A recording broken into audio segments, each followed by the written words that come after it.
کتاب التیمم،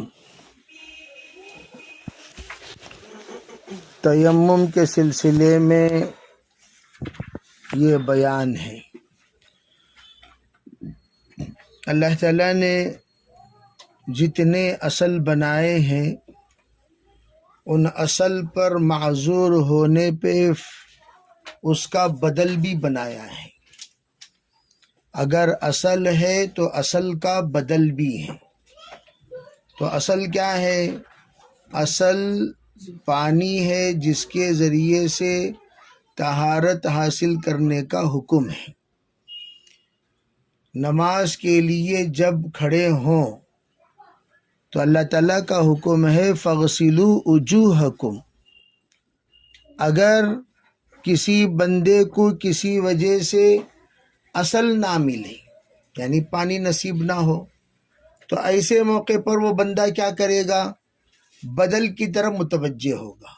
جس طرح مسواک اگر کسی کے پاس نہ ہو تو اس کا بدل انگلی ہے، تو یہ اللہ کے رسول علیہ السلام نے بیان کیا کہ انگلی کے ذریعے سے کیا کرو؟ مسواک کا عمل کر دیا کرو۔ تو اسی طریقے سے جس وقت پانی نہ ملے تو پانی کا بدل مٹی بنایا گیا، لیکن مٹی آلے طہارت نہیں ہے۔ پانی آلے طہارت ہے، مٹی آلے طہارت نہیں ہے۔ تو جس کی وجہ سے پانی کو بغیر نیت کے بندہ استعمال کرے تب بھی وضو ہو جائے گا، لیکن مٹی کو استعمال کرنے کے لیے نیت ضروری ہے۔ بغیر نیت کے آلے طہارت مٹی نہیں بن سکتی۔ اسی لیے تیمم میں یہ فرض قرار دے دیا گیا کہ آپ تیمم میں نیت کریں گے، اور نیت کرنے کے بعد مٹی آپ کے لیے آلے طہارت بنے گی، بشرطے کہ نیت کرنے والا محل نیت ہو۔ محل نیت ہونے کے لیے 3 شرائط ہیں۔ ایک تو یہ ہے پانی استعمال کرنے کے قابل نہ ہونا، دوسری بات یہ ہے کہ پانی کا نہ ملنا اپنے متعین مسافت پر، تیسری بات یہ ہے پانی بھی ہے استعمال کر سکتا ہے لیکن بیماری کے بڑھ جانے کا اندیشہ ہے۔ تو ایسے موقع پر، یہ تینوں موقع پر حکم دیا گیا کہ آپ اپنے اعتبار سے تیمم کر لیجئے۔ اگر اس کے علاوہ، یعنی ان محل تیمم جو بتایا گیا، محل تیمم جس بندے کے پاس نہ ہو وہ اگر نیت کرے تیمم کی، تو ایسے موقع پر سوائے ایک جگہ کے اس کی تیمم ہوگا ہی نہیں۔ کب ہوگا؟ جب جنازہ حاضر ہو اور جنازے کی نماز کا وقت ہٹ رہا ہو یا جنازہ اٹھائے جا رہا ہو، پانی کے پاس جائے گا، وضو کرے گا، جنازے کی نماز ختم ہو جائے گی، فوراً اس بندے کو اجازت ہے کہ تیمم کرو اور فوراً آپ نماز میں شامل ہو جاؤ جنازے کی۔ اسی وقت اس بندے کے لیے صرف اس عمل کے لیے تیمم کی اجازت ہے، ان شرائط کے بغیر۔ اگر یہ بات نہیں ہے تو ان شرائط کے علاوہ انسان کو چاہے وہ 100 بار بڑے اخلاص کی نیت کرے تب بھی مٹی اس کے لیے آلے طہارت نہیں بن سکتی۔ یہ بات واضح ہے۔ تو اب کیا کرنا چاہیے؟ دیکھیے، کہتے ہیں اپنے معمول کے مطابق امام بخاری رحمۃ اللہ علیہ نے آیت نقل فرمایا فَلَمْ تَجِدُوا مَاءً، تو تجدو کی وضاحت تو ہو گئی۔ تجدو کیا مطلب؟ فَتَيَمَّمُوا صَعِيدًا طَيِّبًا، فرمایا اب آپ مٹی پر تیمم کرو۔ اب مٹی پر تیمم کرتے ہوئے کرنا کیا چاہیے؟ فَامْسَحُوا بِوُجُوهِكُمْ وَأَيْدِيَكُمْ، یا وَأَيْدِيكُمْ، یہ فرما دیا کہ چہرہ اور ہاتھ اس سے مل لیا کرو، مسح کر لیا کرو، یہ بات بتائی۔ اب یہاں پر جس وقت بندہ تیمم کرے گا، نیت کا ذکر سعیداً طیبہ میں امام صاحب رحمۃ اللہ علیہ فرماتے ہیں کہ آلِ طہارت، جیسے کہ میں نے وضاحت فرما دی۔ اب مارنا کیسے ہے؟ اور کیا شکل ہوگی تیمم کی، اس کے کب تیمم کے سلسلے میں اللہ نے احکام نازل فرمائے، اس کا پس منظر کیا ہے، اس کے بارے میں کچھ تفصیلات امام بخاری رحمۃ اللہ علیہ نقل فرماتے ہیں۔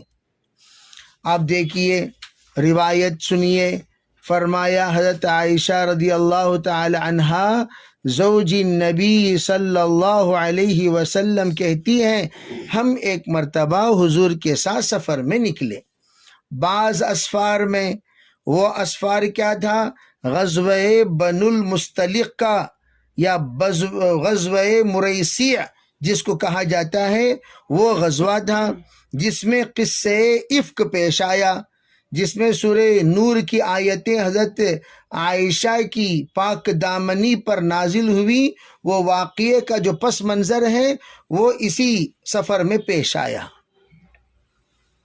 اس موقع پر ہوا قصہ یہ کہ حضرت عائشہ رضی اللہ تعالی عنہا بھی ساتھ میں ہیں اور بیدہ میں موجود تھے، اور بیدہ کو دو نام ہے، ایک بیدہ بولو یا ذات الجیش بولو، ذات الجیش یہ بھی اس کا نام ہے۔ وہاں پر میرا ہار گم ہو گیا۔ دیکھو، یہ خواتین کی پرانی عادت ہے کہ خواتین جو اس لیے کہ بھی خواتین کی کسی چیز میں ان کی محنت نہیں لگتی، خواتین کی چیزیں ہوتی منسوب الخواتین، لیکن خریدار تو مرد ہوتا ہے، بے پیسہ تو ہمارا لگتا ہے۔ خواتین ساری بول کر خاموش ہو جائیں گی، لیکن نقصان کس کا ہوا؟ نقصان تو ہمارا ہوا، تو نقصان جس کا ہوا اسے درد ہوتا ہے، وہ تلاش کرے گا۔ انگوٹھی گم ہو گئی، تلاش تو مرد کرے گا، پریشان تو مرد ہوگا، عربی پیسوں سے لی گئی ہے، تو ہار گم ہو گیا تو بس وہ تو آسانی سے کہہ دی کہ ہار گم ہو گیا، لیکن جناب رسول اللہ صلی اللہ علیہ وسلم نے ہار کے گم شدہ ہونے پر آپ نے کہا بھائی روک لو قافلے کو۔ کہتی ہیں کہ جس وقت ہار گم ہو گیا تو حضور نے تماسا یعنی اس کے طلب میں التماسی اصل میں ہے سو وہ، یہاں پر کہیں شبہ نہ ہو جائے کہ یہ آ کر الف لام نہیں ہے، بلکہ یہ آ کر التماسا کا الف لام ہے، وہ یہ آ کر التماسی ہی پڑھنے پر آپ یہ شبہ نہیں کر لینا یہ اسم ہے، اسم نہیں ہے، وہ فعل ہی ہے۔ کہا اس کے تلاش میں آپ نے روک لیا۔ جب رک گئے سب لوگ رک گئے، تو وہاں پر رکنے کے بعد لوگ تلاش کر رہے ہیں۔ اب جناب وقت نماز قریب آ گیا۔ اب جب وقت نماز قریب آ گیا تو وضو تو کرنا ہے نماز کے لیے، اب تلاش کر رہے ہیں، ارے بھئی پانی کہاں ہے؟ لیسو علی ما، وہاں تو پانی تھا نہیں، لیس معہم ما، اور نہ وہاں پانی تھا نہ ان کے پاس پانی تھا، دونوں، نہ ان کے پاس تھا نہ علاقہ پانی کا تھا، دونوں بھی پانی کے، دونوں جگہ سے پانی نہ ہونے کی وجہ سے سب کے سب خوب تلاش کرنے لگے۔ تو کہتے ہیں لوگ آئے صدیق اکبر کے پاس، ایک اعتبار سے خسر ہیں، دوسرے اعتبار سے جس بچی کا ہار گم ہوا ان کے والد محترم ہیں، آ کر کہنے لگے کیا بھی قصہ تمہارے گھر والوں کا، تمہاری بیٹی ہمیشہ ایسی حرکتاں کرتی نا، یعنی حضرت عائشہ کے سلسلے میں، اس لیے کہ بعض لوگوں کو بہت بھئی جلن جو ہوتا ہے نا، یہ جلن آ کر جن کے پاس کچھ خوبیاں ہوتی ہیں انہی کے سلسلے میں جلن ہوتا ہے، جن کے پاس خوبیاں نہیں ہوتی ان کے بارے میں جلیں گے کیوں؟ ایک آدمی کسی سے حسد کرتا ہے تو کسی کے پاس کوئی خوبی ہوتی ہے تو حسد کرتا ہے، کوئی خوبی ہی نہیں تو حسد کیوں کرے گا، غیبت کیوں کرے گا؟ بیکار انسانوں کے بارے میں جلنے کو بھی لوگ بیکار سمجھتے ہیں، بیکار انسانوں کے بارے میں حسد کرنے کو بھی لوگ بیکار سمجھتے ہیں۔ بھئی یہ بیکار انسان کے بارے میں جل کر کیا فائدہ؟ بیکار انسان کو اس کے بارے میں جل کر کیا فائدہ؟ بھئی وہ بیکار ہے، بیکار انسان کو ہر ایک بیکار سمجھتا ہے، وہ اتنا لائق بھی نہیں کہ اس پر نظر لگائی جائے۔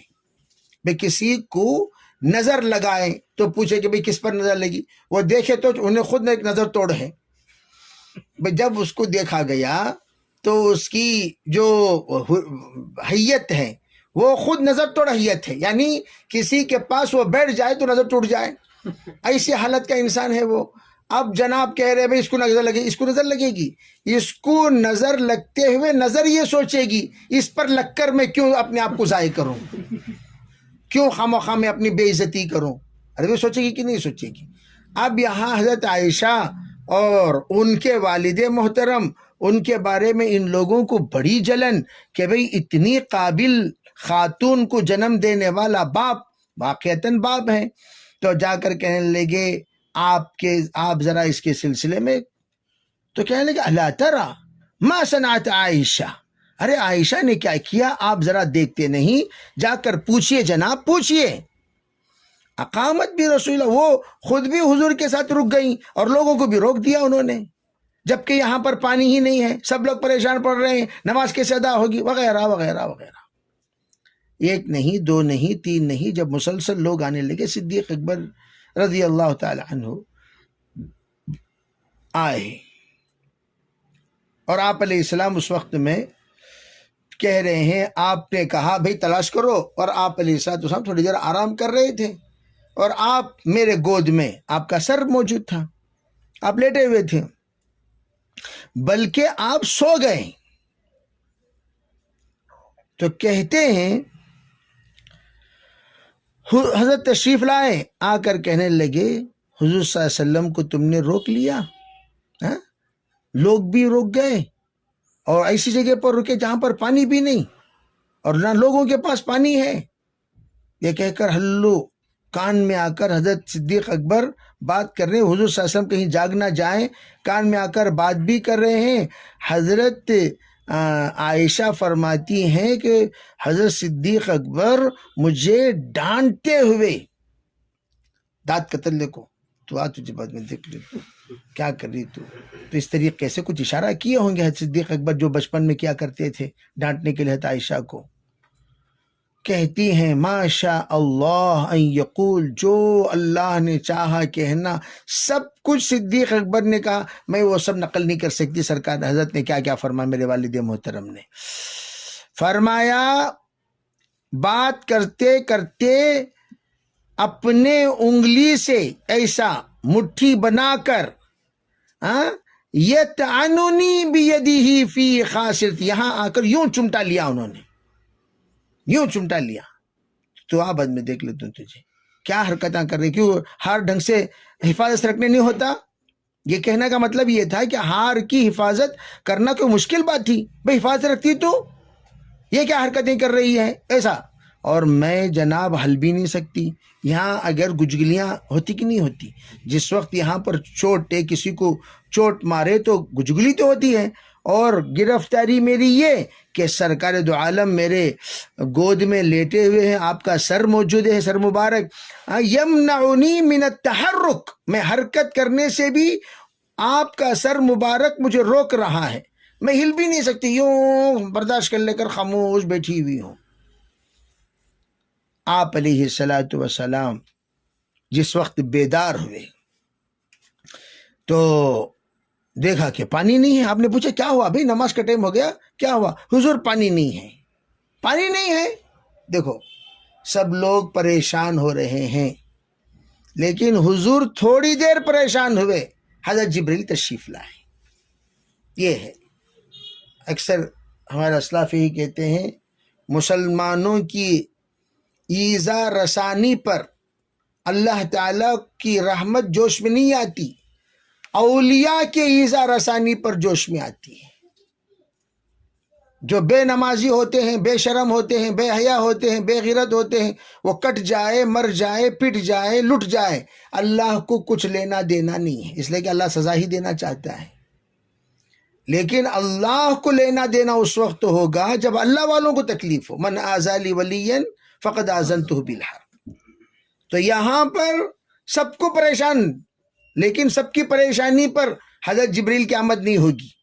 جب حضور اٹھ کر تھوڑی دیر کے لیے، ارے بھی پانی نہیں ہے، فرمایا فانزل اللہ عز وجل آیت التیمم، جبریل حاضر خدمت ہو گئے، آیت تیمم نازل ہونا شروع ہو گئی۔ اب جناب تیمم کی آیت نازل ہوئی، سرکار نے آ کر فرمایا ارے بھئی سب کے سب جلدی جلدی تیمم کرو، نماز ادا کرو۔ اب نماز ادا ہو گئی۔ اسید ابن حضیر کہتے ہیں ما ہی بأول برکتکم یا آل ابی بکر۔ دیکھو یہ پازیٹیو سوچنے والے ہمیشہ پازیٹیو سوچتے ہیں، نیگیٹو سوچنے والے ہمیشہ نیگیٹو سوچتے ہیں، اچھا سوچنے والے ہمیشہ اچھا سوچتے ہیں، خراب سوچنے والے ہمیشہ خراب سوچتے ہیں۔ دماغ ان کا ایسے ہی ہوتا ہے، خبیث والا دماغ۔ خبیث کی دماغ میں خباثت ہی آتی ہے، اور جو نیک انسان ہوتا ہے اس کے دماغ میں تو نیک باتیں ہی آئے گی۔ تو اسید ابن حضیر نے آ کر فرمایا واہ اے آل ابی بکر، کیا خوب ہے، کیا برکتیں ہیں تمہارے خاندان کی، تمہارے خاندان والوں کے ہار گم ہونے کی برکت سے اللہ نے ہمیشہ کے لیے مسئلہ حل فرما دیا۔ پانی نہیں تو تیمم کے ذریعے سے اپنا کام کر لیا کرو۔ اگر ہار گم نہ ہوا ہوتا، اسی لیے ایک بات اسلاف یہ فرماتے ہیں، دیکھو صحابہ اکرام کی شان کے بارے میں اتنی بات یاد رکھو، صحابہ اکرام سے جو بھی باتیں سرزد ہوتی ہیں وہ ان سے سرزد نہیں ہوتی، بلکہ اللہ نے سرزد کروایا، وہ گم ہوئی نہیں، اللہ نے گم کرایا۔ کیوں؟ اگر اللہ گم نہ کراتے تو آیت تیمم نازل ہوتی کا؟ ارے وہ شان نزول آیت تیمم کی یہ ہے۔ میں یہ پوچھنا چاہتا ہوں، یہ آیت قدیم ہے یا حدیث؟ قدیم ہے۔ جتنے آیات قرآن ہیں قدیم ہیں، تو جب قدیم ہیں اسباب نزول بھی تو قدیم ہیں۔ عربی نہیں سمجھے؟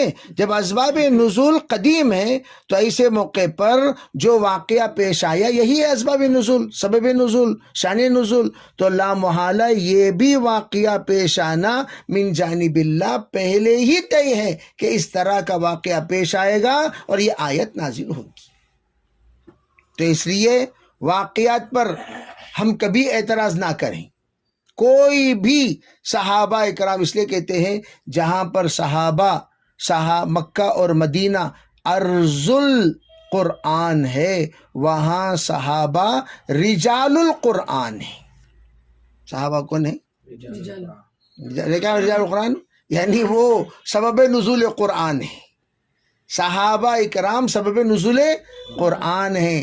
صحابہ اکرام ہی کے ذریعے سے اللہ نے شان نزول، سبب نزول کو مرتب کیا۔ تو کتنی انتخبہم اللہ لصحبت نبیہ ولخدمت دینہ۔ حضرت عائشہ فرماتی ہیں کہ اس کے بعد جو ہی جس اونٹنی پر میں بیٹھی ہوئی تھی اس کو کھڑا کیا گیا، کنت علیہ، جس پر میں تھی، تو اصبنا العقدۃ تحتہ، جب اونٹنی کھڑی تو اس کے نیچے ہار رہی پڑی۔ سمجھے بھائی؟ اب یہاں دیکھیے ہار تو وہیں پر مل گئے، تو پتہ چلا کہ یہ اللہ کے طرف سے کرایا گیا۔ آگے دیکھیے فرماتے ہیں جابر ابن عبداللہ، آپ علیہ السلام کہتے ہیں مجھے اللہ نے 5 خصوصیتیں نصیب فرمائی، اس سے پہلے کسی نبی کو اللہ نے یہ خصوصیتیں نصیب نہیں کی۔ تو وہ 5 خصوصیتیں جو اللہ نے نصیب کی وہ کیا؟ فرمایا اللہ نے مجھے رعب عطا فرمایا 1 مہینے کی مسافت کا، 1 ماہ مسافت، 3 دن کی مسافت 72 کلومیٹر سے 78 کلومیٹر کا حساب ہوتا ہے۔ اب 30 دن کے مسافت کا آپ اندازہ لگا لیجئے، اگر آپ 70 بھی ڈالیں 230 کلومیٹر تک کی مسافت پر اللہ کے رسول علیہ السلام کا رعب دل کے اندر طاری ہو جایا کرتا تھا۔ 230 کلومیٹر کی، یہاں سے ہریور مثلا اگر کوئی ہریور پر ہو تو وہیں سے اس کو آپ علیہ السلام کا رعب طاری ہو جایا کرتا تھا۔ تو یہ ایک اللہ تعالیٰ نے رعب عطا فرمایا۔ تو کہتے ہیں دوسری بات، اللہ نے پوری سرزمین کو مسجد بنا دی۔ اس سے پہلے جتنے اقوام تھے ان سب کے لیے اب جس جگہ پر ان کے لیے نماز ادا کرنے کی اجازت دی گئی ہے، مساجد، یا فجعلوا بیوتکم قبلہ، بنی اسرائیل کے لیے ان کے مکانات، وہ لوگ انہی جگہوں پر جا کر نماز ادا کریں گے۔ بنی اسرائیل کا تو ماجرا یہ تھا، آپ کے گھر میں جناب آ کر نماز پڑھے تو نماز نہیں ہوگی، تمہارے گھر میں تمہیں پڑھنا، تمہارے گھر میں تمہیں پڑھنا، تمہارے گھر میں تمہیں پڑھنا، ہر ایک الگ الگ اپنے اپنے مکان پر پڑھنا چاہیے تھا۔ کوئی ادھر سا ادھر آ گیا تو نہیں، مساجد میں نماز پڑھو گے نماز ہوگی، اس کے علاوہ کہیں بھی نماز نہیں ہوگی۔ لیکن امت مسلمہ کے لیے اللہ نے یہ نظام بنایا، دنیا کے کسی بھی جگہ پر جا کر آپ سجدہ کر سکتے ہیں، آپ کا سجدہ ہو جائے گا۔ بس زکوٰۃ الارض یبسها، نجاست اگر پڑ بھی جائے زمین پر، اگر وہ خشک ہو جائے تو پھر اس کے بعد زمین پاک ہو گئی، نماز ادا کرو، یہ خصوصیت عطا فرمائی۔ اب اس کو رکھ کر یوں کہنا، جب اللہ تعالیٰ نے پوری سرزمین کو مسجد بنا دی، مسجد کے واسطے کئی کو لڑ رہی، وہ بے وقوفی ہے، احمقانہ ہے، پاگل پنا ہے، دیوانگی ہے، نادانی ہے۔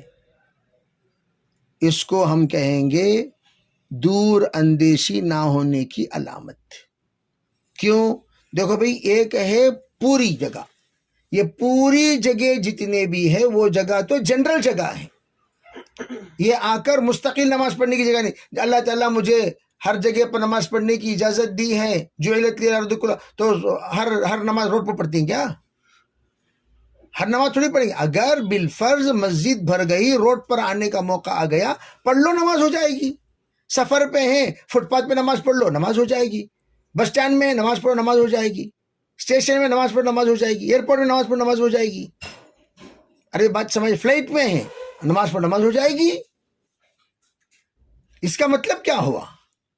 اس کا مطلب یہ ہوا کہ اللہ تعالیٰ نے طہور تو بنا دیا، تو آپ صلی اللہ علیہ وسلم نے مسجد کیوں بنائی؟ طہور نہ بھئی، مسجد نہیں بنانا تھا۔ آپ نے سب سے پہلے اندر آتے مسجد قباء بنائے، پھر اس کے بعد آپ علیہ السلام نے مسجد نبوی بنائے، تو نہیں بنانا چاہیے تھا۔ بنا کر آپ نے بتا دیا ایک سوئی کے لیے، جعل المساجد للفرائض، مسجد مسلمانوں کی عبادت گاہیں ہیں، شان ہیں، مسجد تربیت گاہیں ہیں، مدارس ہیں۔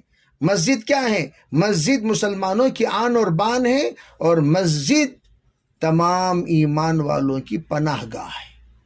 اذا حزبہ امر فزع الی الصلاۃ، مسجدوں کی طرف ہمیشہ رجوع کر لیا کرتے تھے پورے صحابہ، اور یہی حکم ہے۔ تو اس کے لیے 4 دیواریاں چاہیے۔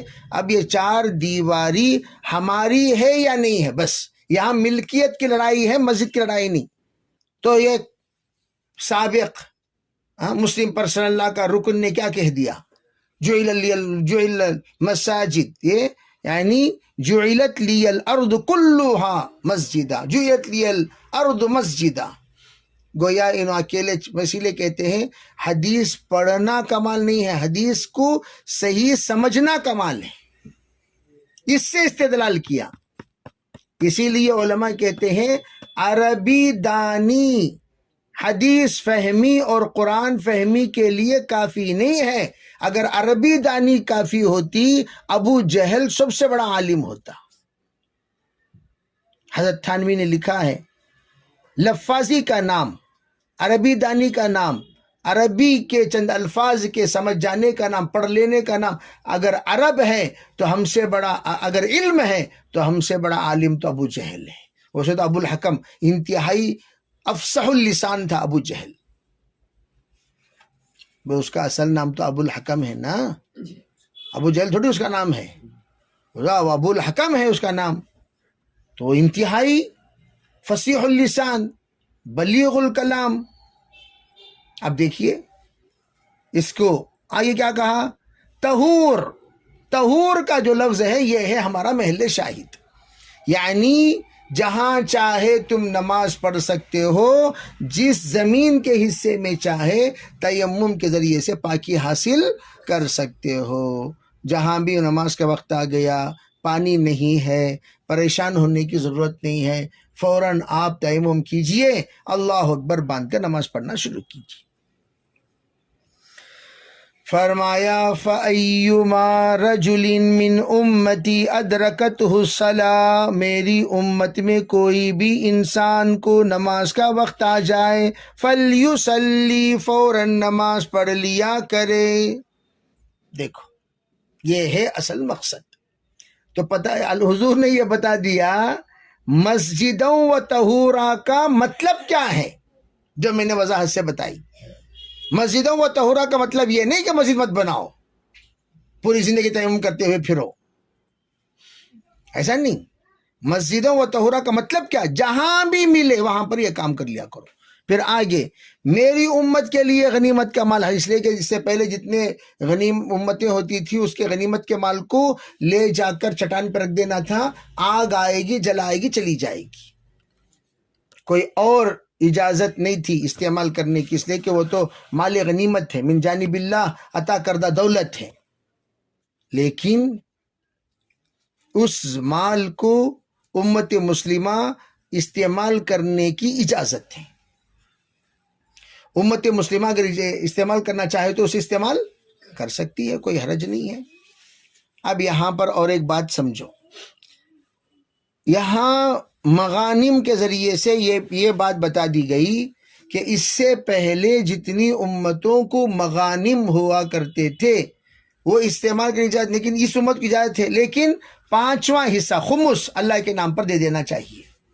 5واں حصہ دینے کے بعد تم کیا کرو، استعمال کرو، یہ اللہ کا حق ہے۔ اسی لیے کہا وَلَمْ تُحِلْ لِأَحْدٍ قَبْلِي، فرمایا اللہ رب العزت نے مجھے شفاعت دی ہے، اوتیت الشفاعہ۔ کہتے ہیں کان النبی صلی اللہ علیہ وسلم یبعث الی قومہ خاصہ وبعثت الی الناس عامہ۔ کان النبی، فرمایا دیگر جتنے نبی ہوتے تھے وہ سب کے سب مخصوص طبقے کے لیے، مخصوص قوم کے لیے، مخصوص علاقے کے لیے، لیکن میں پورے امت کے لیے مبعوث کیا گیا ہوں۔ تو یہ خصوصیات کس کے ہیں، حضور صلی اللہ علیہ وسلم۔ گویا کہ ختم نبوت، میں اکثر کہا کرتا ہوں ارے بھئی جب اللہ تعالیٰ نے نبی کو پورے عالم کا نبی بنا کر بھیج دیا تا قیامت، جو بھی دعوے نبوت کر رہا ہے اس کا خطہ بھی حضور کی نبوت کے تحت شامل ہو گئی۔ اگر تو عالم کے علاوہ کہیں کرنا چاہے کر لے بھائی، لیکن عالم کے اندر جس جگہ کے نبی علیہ السلام تا قیامت متعین کر دیے گئے ہیں، اس جگہ پر کسی کی بھی نبوت نہیں چلے گی۔ حضرت عیسیٰ علیہ السلام تشریف لائیں گے قرب قیامت، تب بھی وہ نبی بن کر نہیں امتی بن کر آئیں گے، اس لیے کہ معراج کے موقع پر اللہ نے نبی کو امام بنا کر، تمام نبیوں کو مقتدی بنا کر یہ اطلاع دے دی کسی کی بھی نبوت مقتدا نہیں ہے، سب کی نبوت مقتدی ہے۔ کسی کی بھی نبوت کیا نہیں ہے، مقتدا تو تا قیامت تمام نبیوں کے حضور ہی ہوں گے۔ جیسے کہ نبوت مصطفیٰ صلی اللہ علیہ وسلم یہ تمام نبوتوں کو منسوخ کر دی، قرآن آ کر تمام کتابوں کو منسوخ کر دی، اسی طریقے سے حضور کی یہ بات بعثت انا والساعۃ کہاتین، آپ نے جو کہہ دیا میں آیا، میرے بعد کوئی زمانہ نہیں آئے گا، آئے گا تو قیامت آئے گی، بس کسی نبی کا زمانہ نہیں، مہدی علیہ السلام بھی تو امتی ہوں گے، بس اتنی بات ثابت ہو گئی۔ آگے دیکھتے چلیے، فرمایا جب پانی نہ ملے نہ ہی مٹی ملے، واہ، اب کیا کریں جناب، عجیب باب باندھ لی۔ فرمایا تم لوگ کہیں خوش نہ ہو جانا، بعض ایسے بھی باتیں ہوں گی جہاں پر عقل کو ذرا استعمال کرنا ہوگا، مٹی بھی نہیں ملی تو کیا کریں۔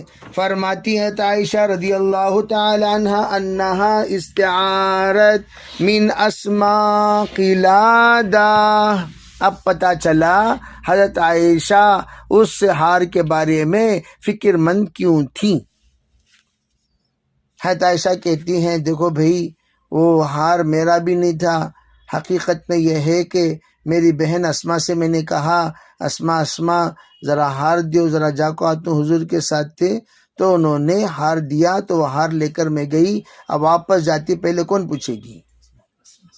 حضرت اسما پوچھے گی کام ہمیں دی تھی نا وہ ہار، کہاں وہ؟ اب کون لڑیں گے اس کے پاس بتائیے؟ میرا ہار ہوتا تو چلو بول کر چھوڑ کو جا سکتی تھی، لیکن ہار تو اس کا تھا نا. اور حضور کو بھی پتا تھا عائشہ کے پاس ہار نہیں ہے، حضور کو بھی معلوم تھا وہ ہار کس کا ہے؟ حضرت اسما کا ہے.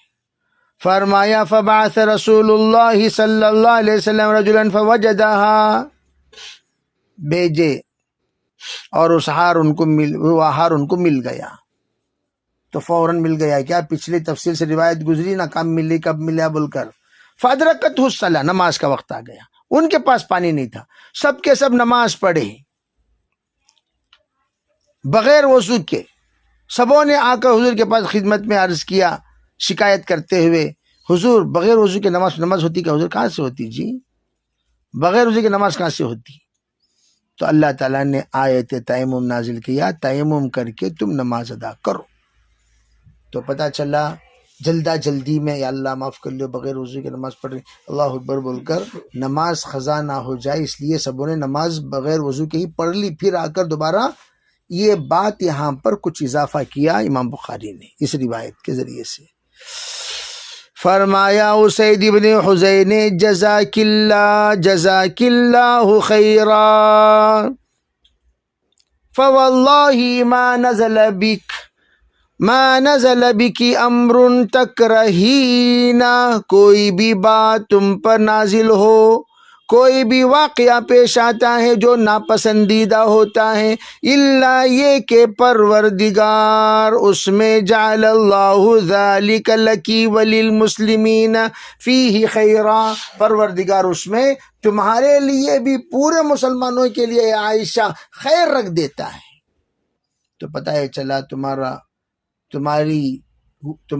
وجود سراپا خیر ہے، تمہارا وجود سراپا خیر ہے. بات سمجھ میں آ رہی نہیں؟ فرمایا باب، اب سوال پیدا ہوا حضرت یہاں تراب ولا تراب کا جواب نہیں آیا نا، ولا تراب بول کو بہت زبردست عنوان قائم کرے کون؟ امام بخاری. جواب نہیں آیا نا، جواب یہ ہے کہ ولا تراب، بغیر تراب کے نماز پڑھ لیتے نا انہوں، بغیر وضو کے پڑھے کہ نہیں پڑھے؟ امام بخاری یہ بتانا چاہتے ہیں بغیر تراب کے کوئی نماز ادا کر لے نماز نہیں ہوگی. اس کو بیان کرنے کے لیے یہاں پر امام بخاری نے ولا تراب بول کر ایک باب باندھا، ایسا باب جو باب لوگوں کے لیے ایک تشہیز اذہان کا سبب بن جائے. بعض مرتبہ وہ بھی مذاق کرتے ہیں امام بخاری بھی، دیکھیے اتنے بڑے آدمی تھوڑا سا تشہیز اذہان بھی کر لیتے ہیں. آپ دیکھیں باب تیمم فی الحضر، ارے بھئی ہیں ہم مقام میں، پھر تیمم کی حالت پیش آ گئی. کب؟ پانی نہ ملے، گورنمنٹ کا پانی بند ہو گیا، نہ ٹینکر آنے کو تیار، تمام گھروں میں سوائے پینے کے پانی کے اور کوئی پانی، زمانہ بھی کرونا کا چل رہا ہو. اللہ اکبر. ارے بھی تصور کرنا آسان ہے کہ نہیں ہے؟ آبادی میں ایسی حالت کا تصور کرنا، جب کرونا کہہ دو گے تو سب ممکن ہو جائے گا، تصور ممکن ہو جائے. کون سی عادت ہے کیا کرونا میں پانی ڈالنے؟ پانی نہیں آیا، خاموش، جھانک کو بھی دیکھنا منع ہے. اپنے اپنے گھروں میں رہ کر کیا کر لو، اپنے اپنی نماز پڑھ لو. ڈر کیسا؟ دیکھو، خاف فوت الصلاۃ، ڈر ہے کہ نماز فوت نہ ہو جائے. کیا کریں حضرت؟ پانی نہیں، نماز فوت ہو جانے کا اندیشہ، اور وہ بھی گھرا میں ہی، سب کے سب حضر کو تو کہاں، سب گھرا میں ہی، کیا کرنا؟ فوراً دوڑتے ہوئے عطا تشریف لا رہے ہیں حسن بصری بصرہ سے، سب آ کر کہتے ہیں یہ مریض کے بارے میں معاملہ ہے. سو کس کے بارے میں؟ اس کے پاس پانی ہے، لیکن پانی کے ذریعے سے انہیں وضو نہیں کر سکتا، تیمم کر کو خاموش نماز پڑھ لینا۔ پھر بعض لوگ لا یجدو من یناولہ، ارے بھائی کوئی آدمی ایسا نہیں ہے جو پانی اس کو دے، اندر جاؤ جی، پورے جگہ پر کرفیو ہے، باہر آئے تو ٹانگاں توڑا ڈالتی، حالانکہ سامنے کے گھر میں پانی ہے، کون سی گرفتاری، باہر آئے تو 6 مہینے جیل کو جاتے کیا کنتے بھی۔ السلام علیکم السلام، پانی ہے کیا؟ ماں ہے ماں، ذرا ایک جگ کون نالا کو دیتی سو، کون لاکھ دیتی سو بول، دینے کے واسطے تو پانی ہے، سامنے گھر میں ہے، جا کو پانی سامنے ٹینک میں ہے، لیکن پانی لے نہیں سکتے، جا نہیں سکتے، نکل نہیں سکتے، کرفیو پڑا ہوا ہے، کریں تو کیا کریں؟ فرمایا یتیممو، کیا کریں؟ ابن عمر تشریف لائے ایسی جگہ سے جہاں پر جرف کا علاقہ ہے، وہاں پر عصر کی نماز کا وقت حاضر ہو گیا، وہ ہے مرابض غنم، وہاں کہاں جہاں پر اونٹوں کو باندھا جاتا ہے،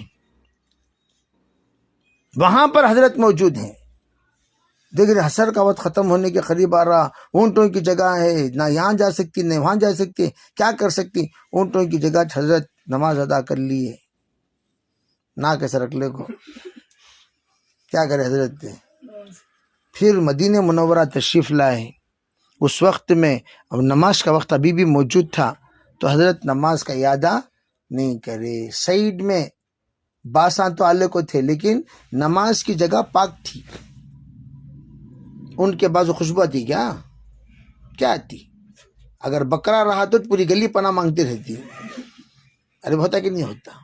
بکرا خصوصاً اگر بکری کی بو اتنی کم ہوتی، بکرے کی بو کیا ہوتی ہے؟ اسی لیے عطر مردوں کو لگانے کی اجازت ہے، عورتوں کی اجازت نہیں ہے، یہ پورے بکرے لگا لیا کریں۔ جی آگے دیکھیے کیا فرماتے ہیں، عبداللہ ابن یسار حضرت میمونہ کے آزاد کردہ غلام، حضرت میمونہ تو حضور کی محترمہ کہتی ہیں کہ ہم ابو جہیم کے پاس آئے، چلتے رہے ابو جہیم کے پاس آئے، ابو جہیم کہتے ہیں کہ ہم حضور صلی اللہ علیہ وسلم کے پاس آئے کنویں کے پاس سے، اور وہ کنواں کون سا؟ جو جہاں پر اونٹ بار بار حاضر ہوا کرتے تھے، وہاں ہم نے دیکھا ایک آدمی کھڑا ہوا ہے، اس نے ان پر سلام کیا، السلام علیکم وعلیکم السلام۔ بھائی اس نے سلام کیا، آپ علیہ الصلوۃ والسلام لقیہ، حضور سے ایک آدمی نے ملاقات کی اور اس نے سلام کیا، حضور نے سلام کا جواب نہیں دیا، فوراً آپ ضروریات سے فارغ ہونے کے بعد تیمم کیے، تیمم کرنے کے بعد آپ نے جواب دیا وعلیک السلام۔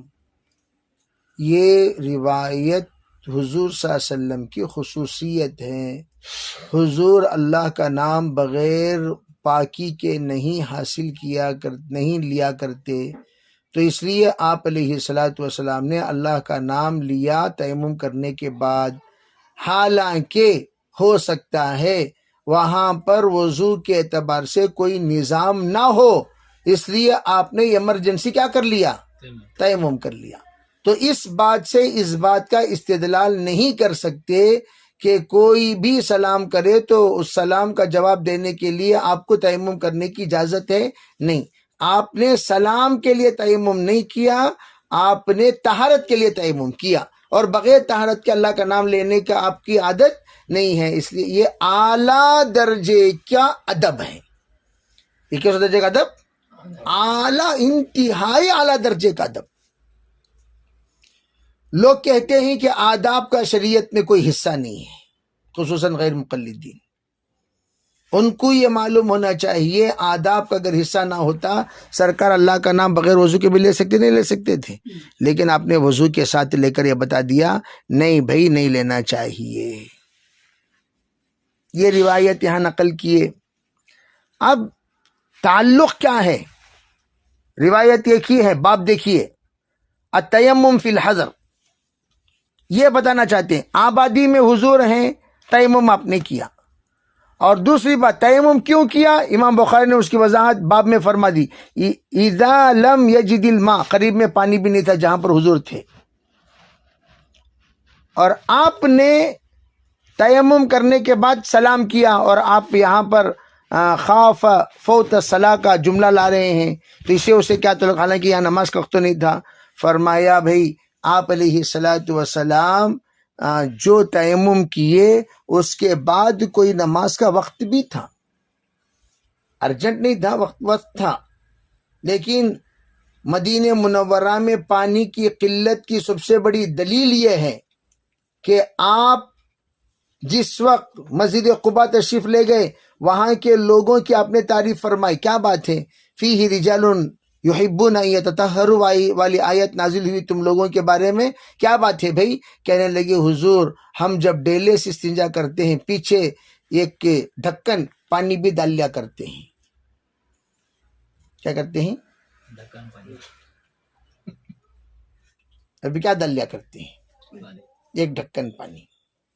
یعنی اتنی ہمارے پاس سہولت ہے کہ ہم ایک ڈھکن پانی کیا کر سکتے ہیں؟ اس کو نتبع الماء، ہم پانی کو پیچھے ڈال لیتے ہیں ذرا صفائی کے لیے، ذرا اطمینان ہو جائے. آپ نے فرمایا واہ، اسی لیے تو اللہ نے تمہارے تعریف. تو پتہ چلا مدینے میں پانی کی قلت کی وجہ سے استنجا کس سے کرتے تھے؟ ڈیلے سے. تو جب پانی کی قلت کا بڑا مسئلہ مدینے میں ہے تو یہ حدیث آبادی میں آپ کا تیمم کرنا یہ بعید عن تصور، بعید عن تصدیق نہیں ہے. ٹھیک ہے بھائی، آگے چلیے. فرمایا حل ينفخ، بھائی ہاتھوں میں دم کرنا چاہیے، دونوں ہاتھوں کو یوں مارنے کے بعد دم کرنا چاہیے. سوال قائم کر دیا امام بخاری نے. دوسرے نسخوں میں امام بخاری کا باب یہ نہیں ہے، لوگوں نے اس استفہامیہ جملے کو خبریہ بنا دیا. کیا بنا دیا؟ حل ينفخ فیہما، حل ينفخ فیہما، کیا ان دو ہاتھوں پر دم کیا جائے گا؟ یہ باب باندھا. تو انہوں نے اس کو خبریہ بنا کر بعضوں نے لکھا، لیکن وہ خبریہ شاگردوں نے لکھا، حضرت نے نہیں لکھا. حضرت نے جو لکھا وہ آ کر استفہامیہ ہی تھا.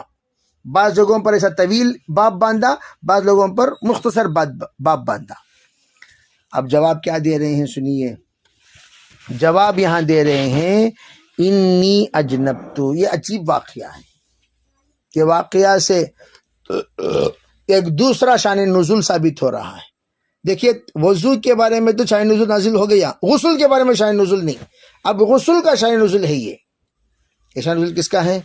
فرماتے ہیں حضرت عمار بن یاسر حضرت عمر رضی اللہ تعالی عنہ سے، کیا کہتے ہیں، ایک آدمی آیا حضرت عمر کے پاس، کہنے لگا حضرت جی میں ناپاک ہو گیا تھا حضرت، وہاں دیکھے تو پانی بھی نہیں تھا حضرت.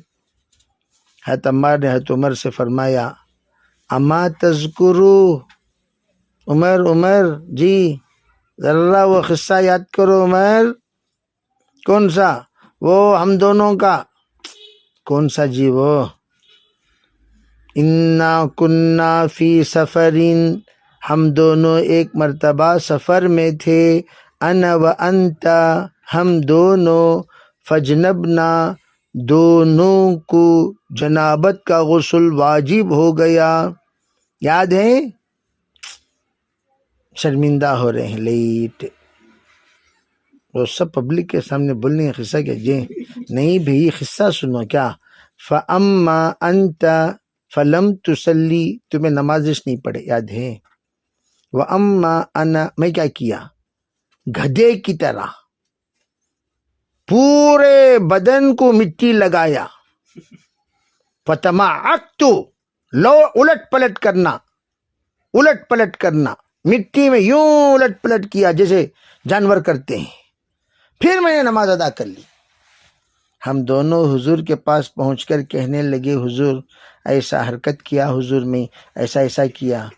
حضور علیہ الصلوۃ والسلام دیکھ کر مسکرائے، دوسری روایت میں مسکرائے، اور آپ نے فرمایا کہ کچھ الٹ پلٹ کریں، انما یکفیکا ہاکذا، دونوں ہاتھ مار کر چہرے پر مل لیے اور ہاتھ پر مل لیے اور نیت کر لیے، اللہم انی ارید ان ارفع الحدث، ارید رفع الحدث، یا اللہ میں آ کر حدث کو دور کرنا چاہتا ہوں، غسل کرنا چاہتا ہوں، غسل کی نیت کرنا چاہتا ہوں۔ آپ غسل کی نیت سے اگر تیمم کر لیتے تیمم ہو جائے، آپ کیوں ایسا کیے؟ تو ضرب النبی بکفیہ الارض، مارا اور پھونک مارا آپ نے، پھر اس کے بعد آپ نے اپنے چہرے پر ملا، پھر دونوں ہاتھ کو مل کر آپ نے بتا دیا، الٹ پلٹ کرنے کی ضرورت نہیں تھی، اتنا کر لینا کافی تھا۔ ٹھیک، پھر دیکھیے جب امام بخاری کسی روایت کو نقل کرتے ہیں، اس روایت کی ایسی کی تیسی کر دیتے ہیں، بار بار نقل فرما کر۔ چنانچہ اس روایت کو امام بخاری رحمۃ اللہ علیہ نے لائن سے 5 مرتبہ پھر نقل کیا، الگ الگ سندوں کے ساتھ۔ باب باندھا التیمم للوجہ والکفین، تیمم جب کریں گے چہرہ اور دونوں ہاتھ، کفین کے معنی بے کف کے معنی خالی یعنی بلکہ کوہنی سمیت مسح کرنے کے بارے میں باب باندھا، چہرہ اور دونوں ہاتھوں کا۔ چنانچہ اسی روایت کو عمار رضی اللہ تعالی عنہ نے جب یہ بات حضور صلی اللہ علیہ وسلم سے سنی تو بار بار حضرت کی سند سے دوسرے ان کے شاگرد نقل کرتے ہیں، فرمایا ضرب شعبۃ بیدیہ الارض ثم ادناہما من فیہ، پھر اپنے منہ کے پاس لائے اور ان کو مسح کیا، پھر اس کے بعد دوبارہ انہوں نے مسح بہما وجہہ وکفیہ۔ اب یہاں پر ایک شبہ ہو گیا، ائمہ میں بعضوں نے کہا ایک مار کافی ہے، ایک مار مارنا، چہرہ اور ہاتھ پر مل لینا۔ بقیہ جمہور فرماتے نہیں، 2 مار۔